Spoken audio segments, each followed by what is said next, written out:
Ladies and gentlemen, we now have a special treat in store for all of you. An exclusive panel discussion featuring as panelists icons of Indian industry. Please welcome to this glorious stage Chairman JSW Group, winner of EOY India 2022 and Jury Chair for EOY India 2025, Mr. Sajjan Jindal. Joining him on stage, please also welcome CEO of Meesho and EOY 2021 Startup Category winner, Vidit Aatrey. And finally, founder and non-executive director, Kotak Mahindra Bank and winner of EOY India 2013, World EOY winner 2014, Mr. Uday Kotak.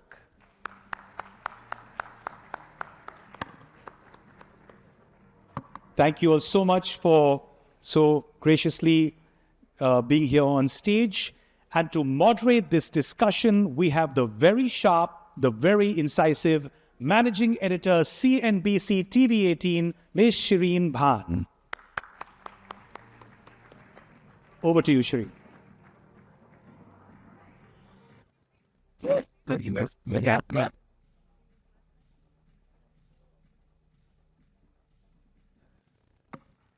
Good evening, ladies and gentlemen. Rajiv Memani, I'm going to protest. I think I've done about 20 out of 27 of these awards. So I think I deserve an award myself. But it's great to be here, ladies and gentlemen. It's wonderful to be back here at the EY Entrepreneur of the Year Awards. And before I get started, now that you are up on stage, Mr. Kotak, ladies and gentlemen, a big round of applause for the winner, the special winner this evening. Mr. Kotak, what an absolute honor it is to have you here with us.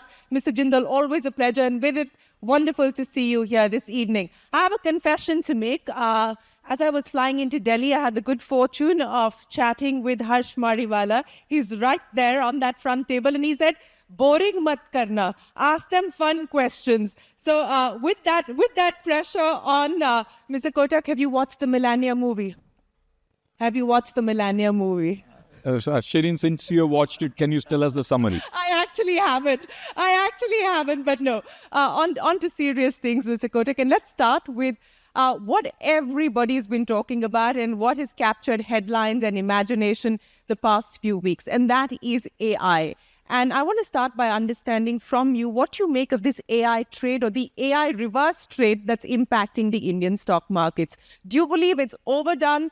Do you believe the markets have overplayed the fears at this point in time, or do you believe the worst is yet to come? I think AI is for real. We can debate on the time and the speed of change and disruption. And that's where the debate is. But I want to turn this subject a little further. Is we talk about AI. It will change. Artificial intelligence will change how we live. But we're going to come to a stage where what is going to be even more important is what I call as wisdom. There is, as so far, no concept of AW, which is artificial wisdom.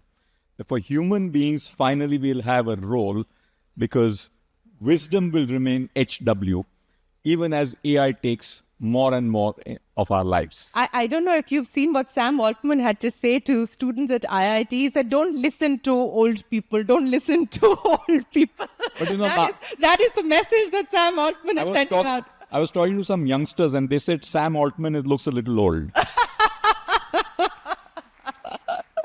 But, you know, and I agree with you, by the way, that wisdom is what we should bank on. And that will perhaps be the collective moat for each one of us. But how do you look at how this is going to play out for India, sir? Because, you know, this business of the fact that we've now got chatbots that are going to disrupt Indian IT services. We've seen the massive erosion that these companies have suffered since the 6th of February, almost 3 lakh crore rupees in market cap wiped out. Do you believe that it's going to get worse before it gets better? So if you look at all the research which is coming out, whether it's Shereen research, correct, as well as what came out from a Indian serial entrepreneur from Singapore called Ajay Sharma, Essentially, what they are saying is in the software services sector, in that context, is one is AI is on the rising curve. So it's in the early stage of what is known as Brahma, Vishnu, Mahesh cycle. So it is really in the Brahma space and therefore has a significant road to go ahead. And then some of these articles say that the SaaS companies, which is your Adobe's and Salesforce and others, they are right now in the Vishnu phase, therefore they still have some more time. But the software application companies is where probably they may have moved into the Mahesh phase. This is what they say. Now, the speed at which it happens, how much it happens, but it's clear that you have to move away from low-end jobs. And frankly, biggest pressure will be on things like BPOs, because they will be completely automated out or replaced by chatbots or whatever else it is. The pressure is real, and India has a very large number of jobs linked to software services, probably more at the lower end. I'll come back to you in a second on that issue, but Mr. Jindal, in many ways, are you relieved that you're old economy and not in the SaaS business today, sir, and you don't have to deal with some of the issues that Mr. Kotak just spoke of? No, I'm actually very fortunate that I'm in the brick and mortar industry, and I have nothing to do with AI and nothing to do with, as in my companies, yes, we use AI and we will increasingly use it, but there is no disruption in my business. So that's a fortune. No disruption just yet. We don't know what's going to happen. But on the factory floor, what are you seeing? I mean, again, I go back to what we're hearing from tech leaders at this point in time, saying that robots are going to take over, humanoids are going to take over, you're going to have factories without people. Do you believe that we're at a point, at least as far as Indian factories are concerned, of even looking at that possibility? No. For that is, I'm very clear that what AI or these new dark factories and stuff like that, robots in the factories, this is only going to improve the productivity of the business. And this will only create more economic value in the country, in the world, and the world, which is today at whatever, $110 trillion, probably would become $200 trillion because of... So what the computers did in the 80s, probably the AI will do now to take to the next level. What will happen to the cost of manufacturing? When we talk about this ushering in an era or an age of abundance, the question then is what happens to the cost of manufacturing, this big productivity uplift that people are talking about? What will that eventually translate to as far as the consumer is concerned? Do you expect a massive reduction in the cost of manufacturing itself?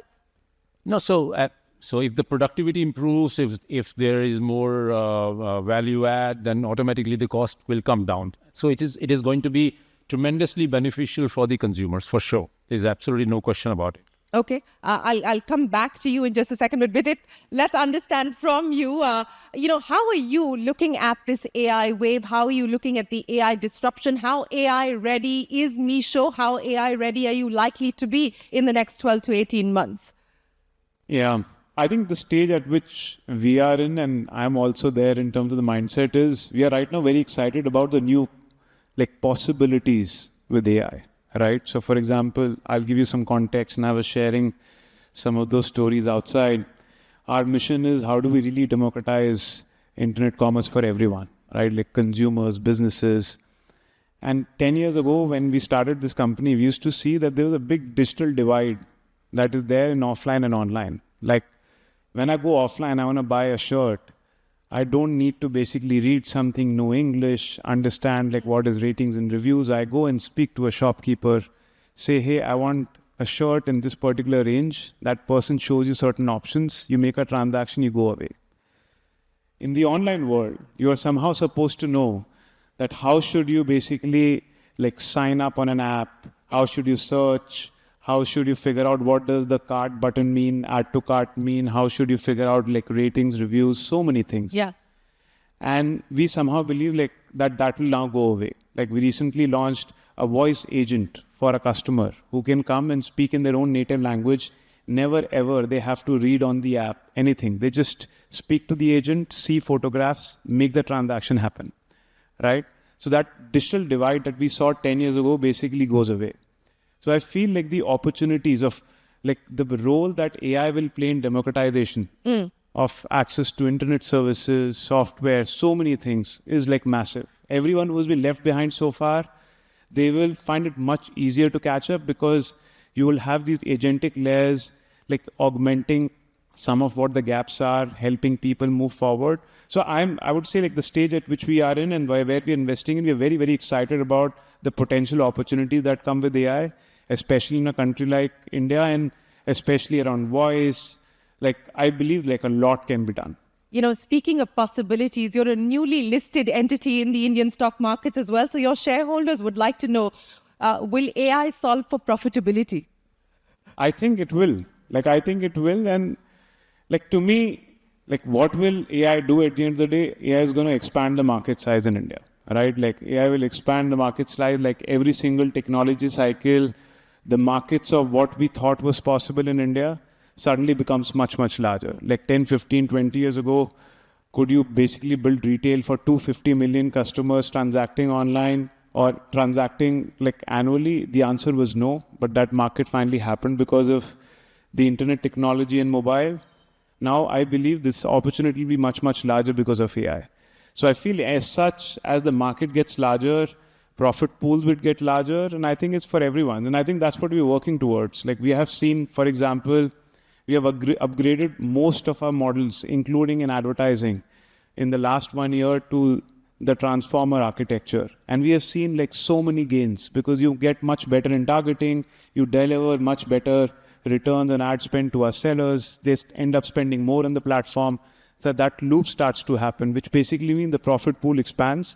So I believe there's a lot that will happen because of AI in monetization, in profitability, and generally making like online profit pools much bigger than what you saw in the last 10 years. Okay, well, that's good to hear. And let's see whether that impact pans out, as you point out. But Mr. Kotak, I want to wrap up the AI story before I move to the next issue by putting this in the context of what you said to me. You said that if you could start over, you would want to be a digital evangelist. And I want to link this to another comment that you made, that the Goldilocks era for Indian banking is over.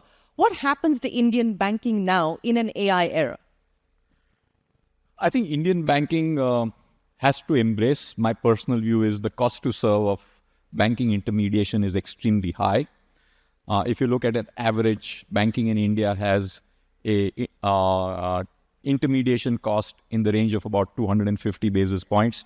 Instead of that, if you put money in a debt mutual fund, your turning around cost is 50 basis points. The Indian banking has a very, very significant need to get to significantly lower operating costs. Second, I think there is very high historical costs for regulation, like CRR, SLR, priority sector lending. I respect priority sector norms, but the world has changed, and how are we changing our priorities on priority sector? So all these intermediation costs make the cost of intermediation of Indian banking extremely high. And in this changing world, we have to move at much lower intermediation costs than what we have seen. And the question which I have, and I'm seeing Seema and Piyush Goyal here, they've just entered, so welcome to them. But I'm just wanting to make sure that we collectively, and that is Indian business and Indian policy together, have to take the challenge more than anything else, that this time we will not allow certain companies and countries, like history, to colonize the world. We must make sure India is able to avoid colonization because of dominance coming through huge investments made by, frankly, two superpowers, which is US and China. And India should not be left behind in that game and should never face the risk of colonization. That's very, very important. What is the prescription then to avert that, to avoid that? I think it is something we have to... my friend is here and there are many other businessmen here. Why are we in business not putting serious money into technology, innovation, research? We should be 10% of the budgets, and India has financialized too early. We are too much focused at quarter se quarter tak. Put out money with a 5, 7, 10-year vision and have the ability to withstand the shocks.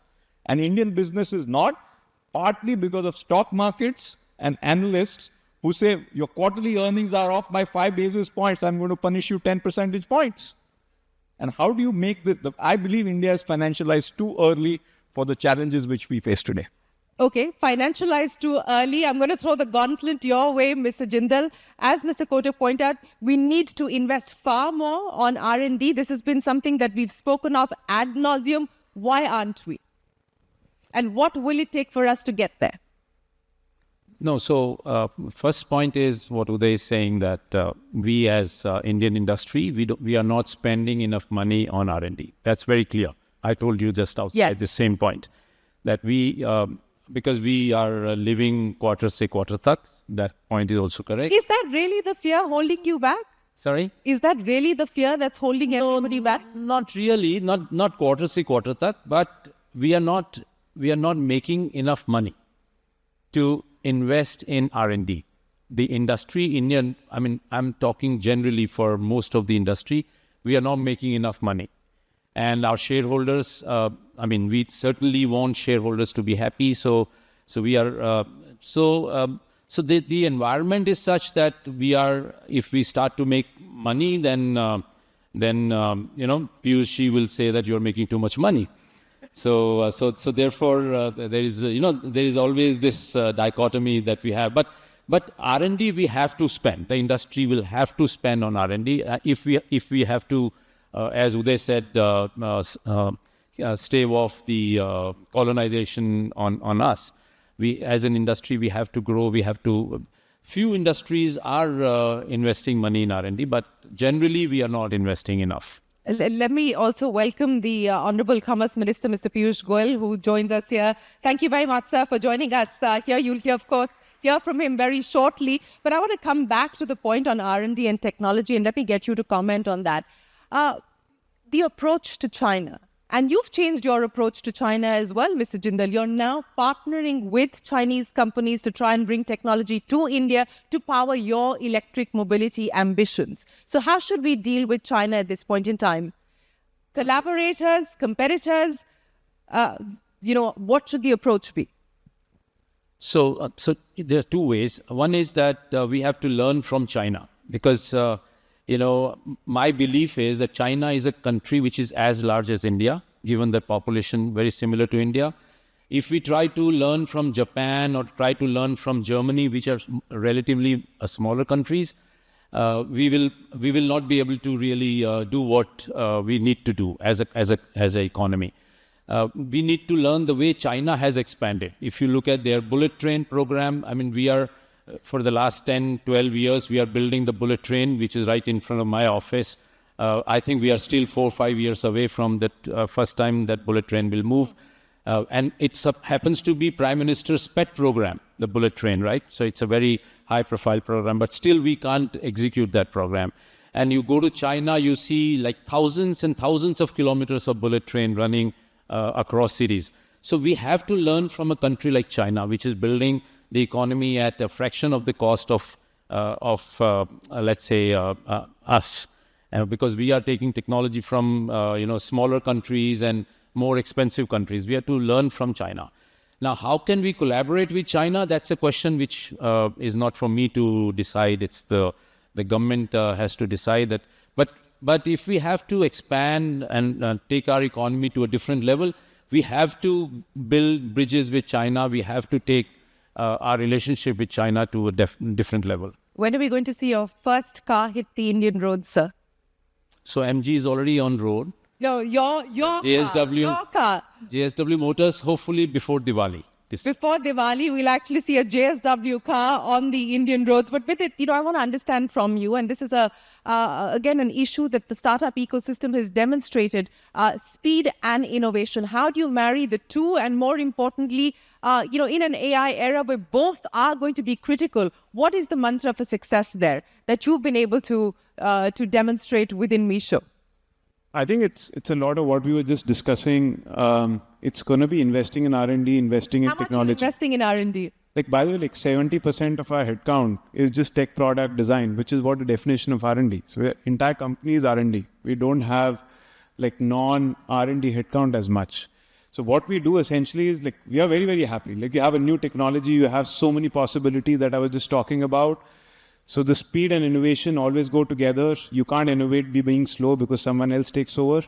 So this is the time when all of us who have the right talent, which we have invested in. So I would tell you, like even before AI became what it is, even 4 years ago, we had one of the largest AI teams in the country. We today have our own in-house trained like 200 models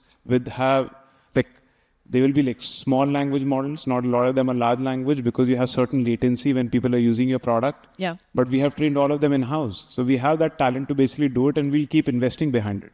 But you're right, like speed and innovation is very, very important. A lot of things are changing every single day. Like we have to keep refreshing our roadmap every quarter. We think technology is here, let's build it. And you realize like everything has changed. Yeah. And that's what it is. I think we have to be very agile. We can't be very rigid. And I think that's what's happening. So I would say like big place where R&D will get solved will be the startup ecosystem. I think if it's just about like the incumbents of the traditional companies, will they just invest? I don't think the answer is that. I think startup ecosystem. You're going to be the engines of innovation. Absolutely. I think in every country, that's what you see. Like innovation comes from the startup ecosystem. So I think it's going to be a lot more about collaborating together, resourcing, like investment could come from other places, but innovation will definitely happen within startups. So I think we have to figure out these models of working together so we get to some of these outcomes.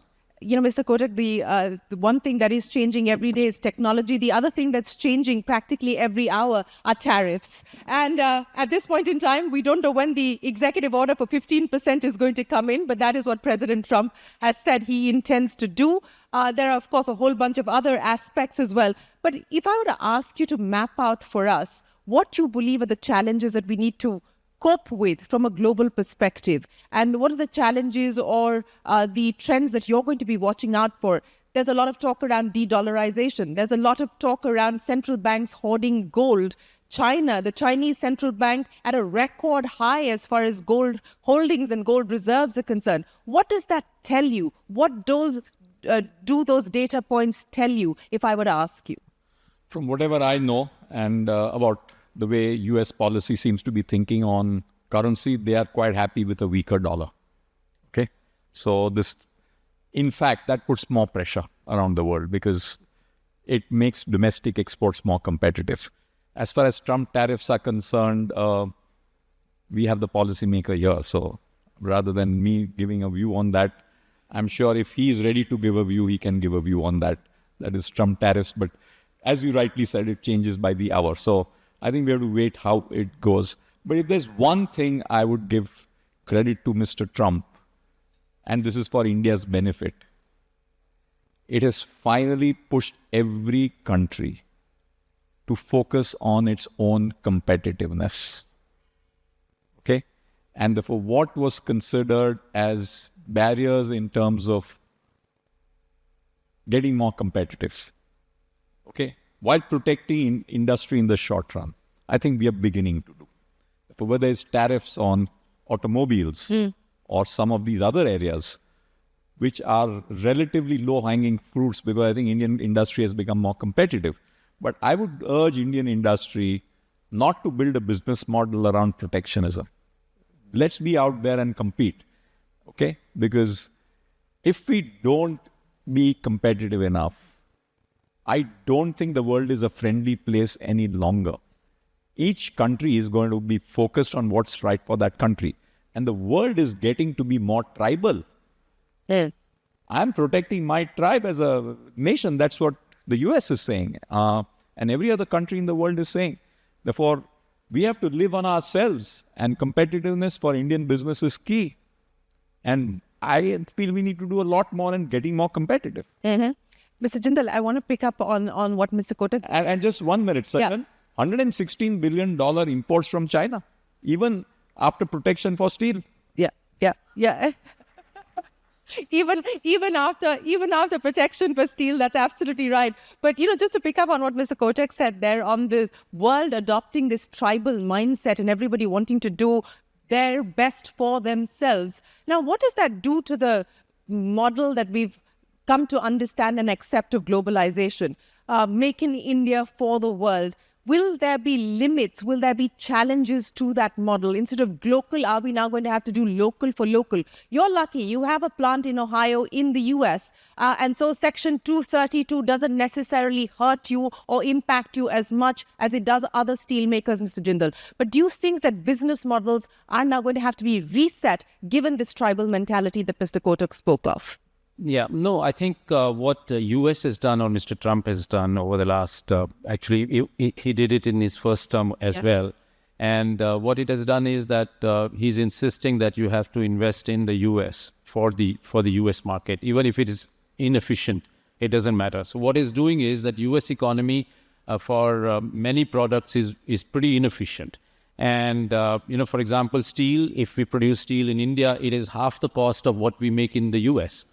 And same management, same system we adopt, same facilities we have, but it's half the cost in India. So we are obviously much more efficient, and eventually it will play out. The US economy will become, or European economy, because they are also going in for huge amount of protectionism. They will become inefficient, and the customer, their customer will pay for that higher cost. So I don't think United States can ever export their automobile to any other parts of the world, whereas Japan can do, India can do, India is doing, Japan is doing, and will continue to do. So, but the world is going to, as Uday said, they are all going to become a tribe, and they will each one will protect each other's markets. So then we are actually forgetting the GATT or WTO, and we have to then we should also then protect our own country, because we are today, I have this discussion with Piyush all the time that, we should be also protecting our and to give the credit to this government. They have actually done that. They have put safeguard duties, and they are protecting the industries here, because otherwise we will see a lot of dumping in India, whereas we will not be able to export because our markets are closing down all over the world. But is Indian industry going to have to look outside much more and do it organically and do it inorganically as well? What's that? Acquisitions to look at global markets. Yeah, so that's what we are doing. We have done that, but it's not easy to for us to go and operate in a very difficult environment where environmental liabilities are old plants, environmental liabilities are difficult. So we are better off expanding in our own country. Better off expanding in our country. You don't have to worry about Donald Trump, do you, Vidit? You're lucky that way. Not directly for sure. But yeah, by the way, like everything is connected. Like we are connected to the consumption story of the country. Yeah. And I hope like the growth engine that we have keeps moving, which has been great for us for the last 20 years, and which is why more and more people are coming in. Our goal is to basically take it to everyone, like build the infrastructure so more people become part of the consumption story. Well, speaking of the consumption story, Mr. Kotak, the last time we spoke, you said that there is a need for a national reset. There is need for every Indian to get out of the cruise mode and out of the comfort zone. Where do you believe we are on that front, and where do you believe we need to be to ensure that we get the job done? I think we have moved. I frankly feel we have moved with, say, the big move was through the GST rates rationalization, which was very much required. And that's happened since the last meet.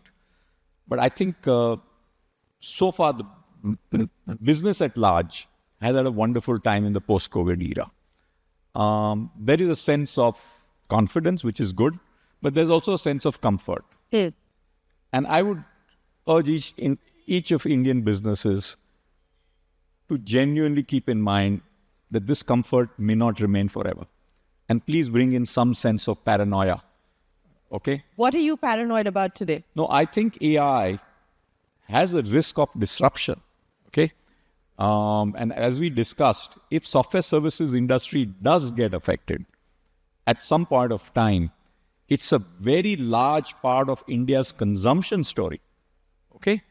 And it's also very large part of India's middle class and the thriving cities of India, which you have said, starting from Gurgaon to Bangalore to Hyderabad or Pune, they are all around this story. And if jobs are going to move or change, we must have a plan, because the ripple effect of that can be on overall demand. Yeah.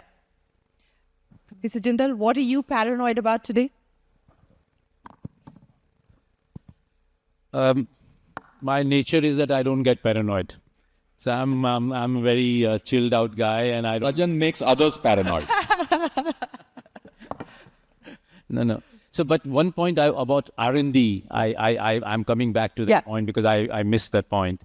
See, the government of India, because there are so many industrialists sitting here, and it's a worthwhile point to make, that there are so many, that government of India has come out with this the R&D setup called Anusandhan, where they are supporting, if industry wants to do R&D, then they will invest in the equity of that project. Yes. And then they will get the return. And then so on, they will support the R&D. I think this is a fantastic initiative that government of India has taken. And they've already approved a 1 lakh crore budget in the budget. And so this is a phenomenal thing. And China does this in a multi-fares mode. They are doing it in a very big way. But this is something which I thought was very important. No, it is very important. The RDIF fund, as you point out, is a significant step that the government has taken forward in now being operationalized. We're talking about paranoia. Let me end by asking you, because I don't want to keep people from their dinner and, of course, the conversation with the Honorable Commerce Minister. Let me end by asking each one of you, and I'll start by asking you, Mr. Kotak. Entrepreneurship is about rolling with the punches. It's about going with the flow. It's about dealing with the boom and bust cycles. What has been your mantra for success? What has been your mantra to keep finding your center through all of the volatile times? What is it that you would like to leave here with all other entrepreneurs? I think spirit of adventure. Every stage as you grow, keep that spirit of adventure. And I believe entrepreneurship is about believing that trees touch the skies. Therefore, have a spirit of adventure. Believe that the trees will touch the skies, and India will, in the next 10 to 20 years, aspire to be in the top 2 nations. Being in the top 3 should not be good enough for India. Trees must touch the skies. And that is not easy. We know that. Okay? Trees must touch the sky and must also have strong roots. And I think that is going to have to be crucial to achieve the ambition that you spoke to us about, Mr. Jindal. The same question to you. What is it that you would leave with entrepreneurs here? You've seen many cycles. You've gone through volatility. You've gone through pain. What would your advice be? I think the key thing is stay focused. Don't get perturbed, because cycles will come and go. There is always the positive side. There will be always some difficult days. So stay focused and stay positive. You will be successful. Stay focused, even as he diversifies into a whole host of other businesses. But stay focused is the mantra there, coming in from Sajjan Jindal. Vidit, what is the compass, the moral compass that guides you through all the volatility that you've seen in your very short journey as a company so far? Yeah, so the last 11 years, we have had our share of all the ups and downs. And the compass I have is just stay focused on the problem, not so much on the solution, because the solution set changes every few years. Like how we solve the problems that we solved 10 years ago were very different. How we will solve it now is very different. So never get too attached to the solution. I believe AI is going to change how we solve every single thing that we have done. Like marketplaces, AI native marketplaces would look very different. The way they solve the problem for Bharat will look very different. So just stay focused on the mission statement, the problem that we are solving. As long as we do that, I think things will be fine. That's what we have seen so far. Well, that, in fact, is the perfect segue to thank Uday, Kotak, Sajjan Jindal and Vidit Aatrey as we talk about shaping India's future and shapers who will shape India's futures. To pick up on what Vidit said, we need to look for people, we need to identify entrepreneurs who focus on the real problems, on the real challenges, and hopefully deliver India's solutions, not just for India, but for the world. Thank you very much, gentlemen, for joining us. Ladies and gentlemen, a big round of applause for Uday, Kotak, Sajjan Jindal and Vidit Aatrey.